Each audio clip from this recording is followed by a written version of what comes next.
हमारे साथ किसान नेता वीएम सिंह हैं, जिन्होंने अभी अभी इस आंदोलन से खुद को विड्रॉ किया है।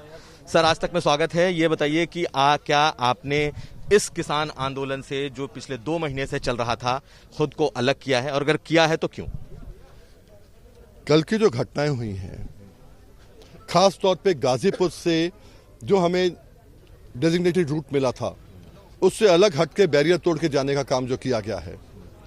अलग बात है, कुछ लोगों को गुमराह किया गया कि नहीं वीएम सिंह भी वहां चला गया, फलां चले गए, वहां चले गए, वगैरह वगैरह। इशू यह है कि जब आप आते हैं किसी पीड़ा लेके डॉक्टर के पास, अस्पताल में आते हैं, तो अस्पताल को तोड़ने का काम नहीं करते आप मल्लम पट्टी कराने का काम करते हैं।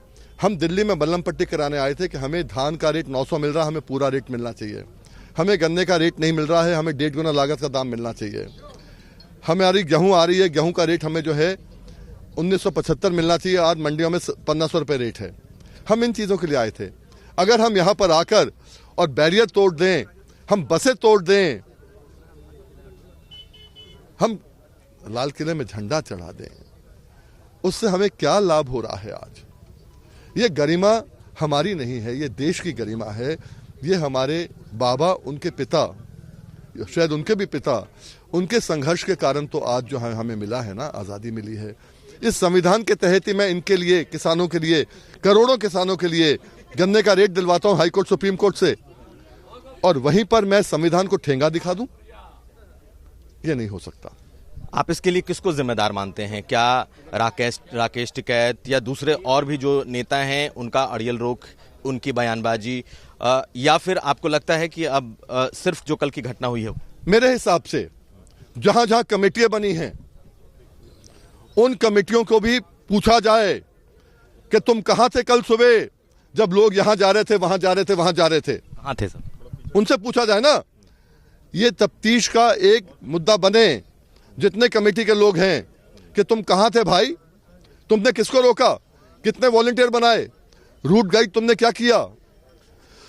केवल राकेश टिकैत से बात नहीं बनती है। यहाँ जिन जिन ने बैरियर में तोड़ने का काम किया, क्या प्लानिंग पुरानी थी या प्लानिंग आज की थी? ये सब चीज देखनी पड़ेंगी ना। इसलिए जो है, क्या ये पूरी प्लानिंग थी? आपको लग रहा है कि कुछ लोगों ने इसे प्लान किया? मैंने वही आपसे कहा कि ये तो तफ्तीश का काम है ना, कि प्लानिंग पुरानी थी। अगर आप कह रहे हो कि झंडा फहराने की बात पुरानी थी, उस पर अवार्ड भी मिला है, तो चांस ये भी है कि ये प्लानिंग हो सकती है पुरानी। किसने प्लान करा, कैसे प्लान करा, वो तो मेरा काम नहीं ना, वो तो गवर्नमेंट एजेंसी का काम है। मैं इसलिए कह रहा हूं कि कभी ऐसे किसान आंदोलन को खराब नाम देने का, किसानों को खराब नाम देने का काम ना हुआ हो। ये लोग जो है, ये खुद भूखा रहता, किसान खुद भूखा रहता है। आपको लगता है कि धोखा हुआ है कहीं ना कहीं? कोई इसमें ऐसी बात हुई है जिसकी वजह से आपको वापस लेना पड़ रहा है? मैं कह रहा हूं ना आपको, किसान खुद भूखा रहता है, देश को खिलाने का काम करता है। वो यहां पर आके बदनाम करने की बात नहीं करता है, देश को डाउन करने की बात नहीं करता है। इसलिए मुझे लगता है कि आज जो हमारा मुद्दा था, मुद्दे से भटक गए कल, मुद्दे से भटक गए कल। मुद्दा बन गया कि कौन झंडा लहराएगा, कौन लाल किला जाएगा, कौन दिल्ली जाएगा। मुद्दा था कि हमारे एमएसपी की गारंटी की खरीद का कानून कैसे बनेगा, ये बिल वापस कैसे होंगे। लगता है मुद्दे से भटक गए कहीं ना कहीं। तो 3 बिल को वापस लेने की जो मांग थी कि बिना 3 बिल वापस लिए हम यहां से नहीं हटेंगे, लेकिन आप छोड़ रहे हैं। हम तो पहले आदमी थे, 1.5 महीने से हम सरकार को चुनौती दे रहे हैं कि हम तो 3 बिल की बात ही नहीं कर रहे, हमें तो आप गारंटी दे दो हमारी खरीद की। हम जाने को तैयार हैं, वो देने को तैयार नहीं। और जो उनकी बात मानने को तैयार नहीं सरकार की, उनसे एक वार्ता, दूसरी वार्ता, 11वां वार्ता।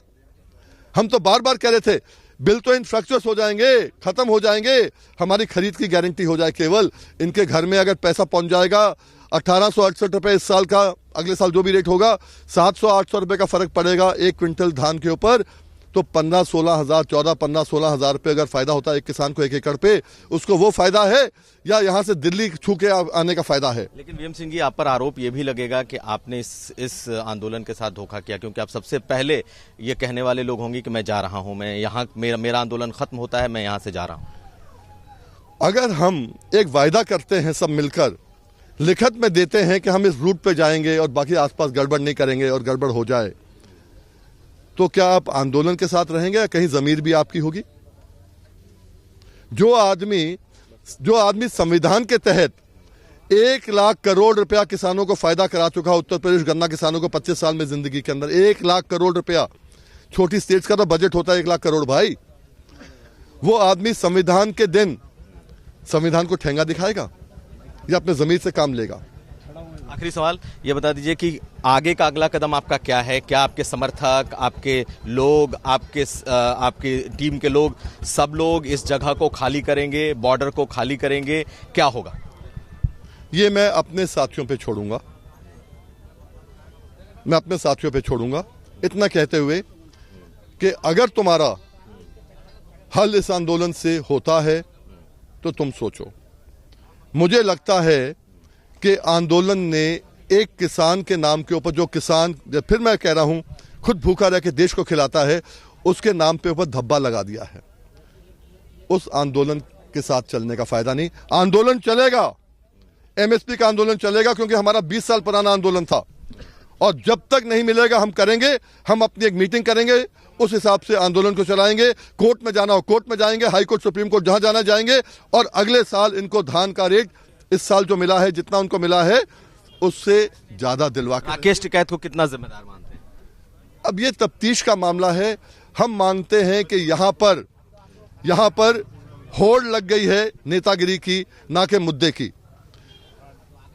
यहां पर जो है गांव-गांव से चंदा लिया जा रहा है, गांव-गांव से सब कुछ लिया जा। जबकि हमने कहा यहां चंदा कोई लेगा नहीं, चंदा नहीं, सामान बहुत बाहर से आ रहा है, चंदा कह के ले लो।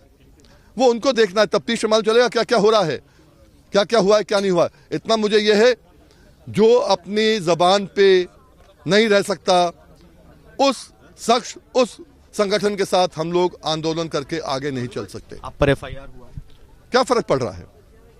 एफआईआर हुआ है क्योंकि हमने वही रास्ता अपनाया है जो हमें दिया गया। अगर इस पे एफआईआर हुआ है तो बहुत अच्छा है।